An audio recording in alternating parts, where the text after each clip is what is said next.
los saludo con mucho gusto y les doy la bienvenida a nuestra cápsula informativa, que es la número 1, y de acuerdo a la materia correspondiente, que es responsabilidad civil y reparación del daño. En este sentido, vamos a comenzar a entender qué es lo que significa responsabilidad civil para que podamos imputarla en un sentido procedimental y también en un sentido ya sea objetivo dentro de este sistema jurídico mexicano. La responsabilidad civil es la obligación que corresponde a una persona determinada de reparar el daño o perjuicio causado a otra, bien por ella misma, por el hecho de las cosas o por actos de las personas por las que deba responder. Bien, vamos a entender en esta pequeña definición que el primer punto para poder obtener una responsabilidad civil es que se lleven a cabo actos o hechos jurídicos con consecuencias de los mismos. Y estas consecuencias van a poder ser reconocidas a una persona con capacidad jurídica. Y en defecto de que esta persona cuente con capacidad de ejercicio y si de goce, recordemos que esta cuestión ha sido comentada por nuestra Suprema Corte de Justicia y encontramos que dentro de ahora nuestros derechos humanos no puede ser la declaración completa sobre la incapacidad de una persona, sino que también se reconozca dentro de estas diferencias entre la capacidad de goce y ejercicio. Una persona que no tenga capacidad de ejercicio sí debe contar con su capacidad de goce sobre todos los derechos fundamentales, derechos humanos y garantías individuales contenidas en nuestra Constitución y en los tratados internacionales. Ahora bien, la responsabilidad objetiva. Vamos a encontrar esta rama dentro de la doctrina y la resume como aquella que emana de un riesgo creado que se traduce en un evento dañoso, de cuyas consecuencias perjudiciales está obligada a responder por la persona que en cierto modo se encuentra en situación de recibir algún beneficio de la actividad susceptible de ocasionar el daño. ¿Por qué existe una responsabilidad objetiva? Porque recordemos que los daños pueden ser también de manera material o de manera personal.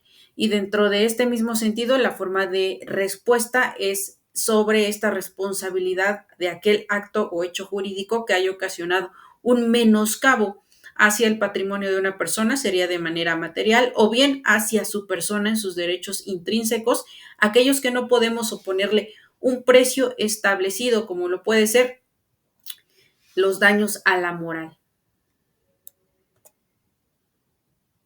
Sobre la responsabilidad subjetiva. En este sentido, es aquella que recae sobre una persona determinada como consecuencia de un acto propio que ha causado daño a otra.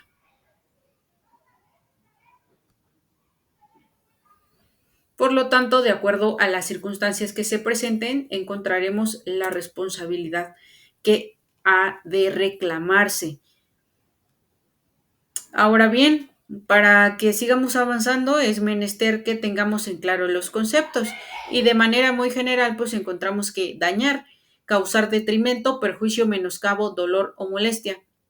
El daño es aquella pérdida o menoscabo sufrido por el patrimonio por la falta de cumplimiento de una obligación en el sentido de daño material y mal, perjuicio, deterioro causado a una persona por otra u otras o por el hecho de las cosas.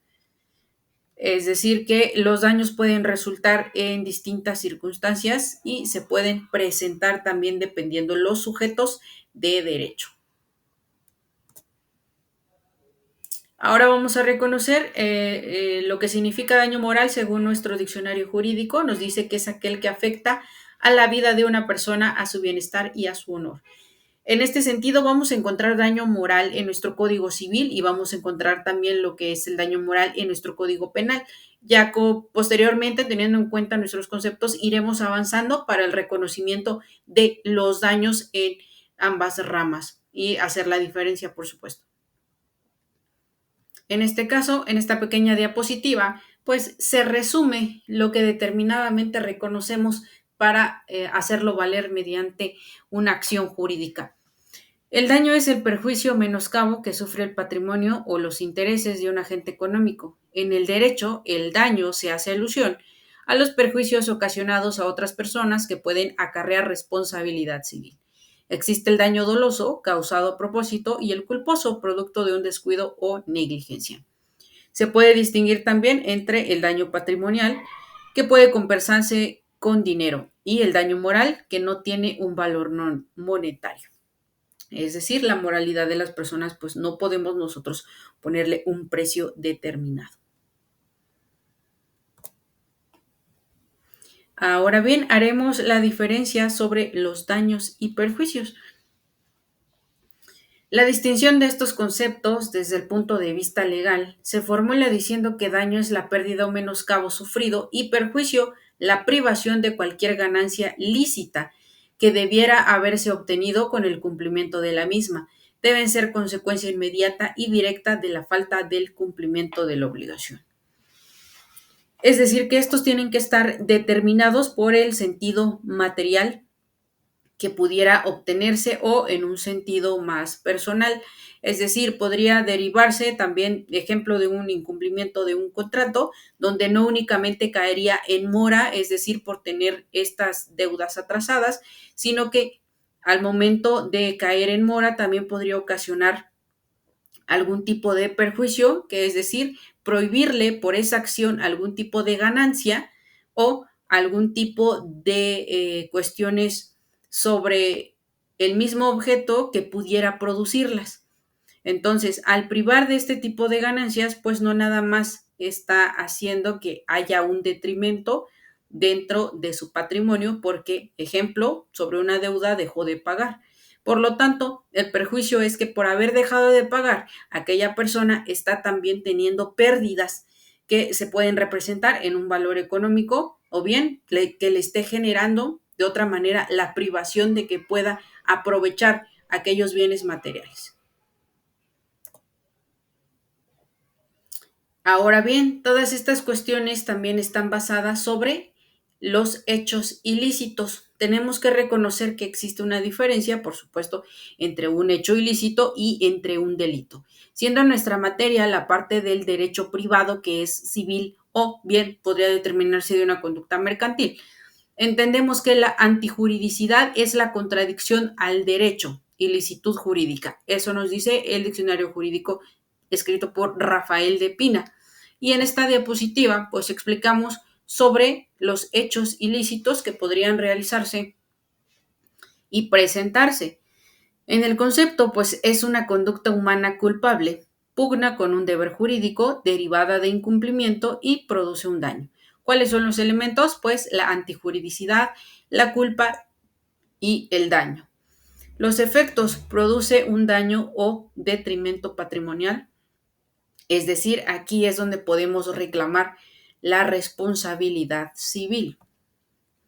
Al momento de conjuntar estos requisitos sobre un hecho ilícito, por supuesto que se puede generar un daño dentro de un vínculo jurídico.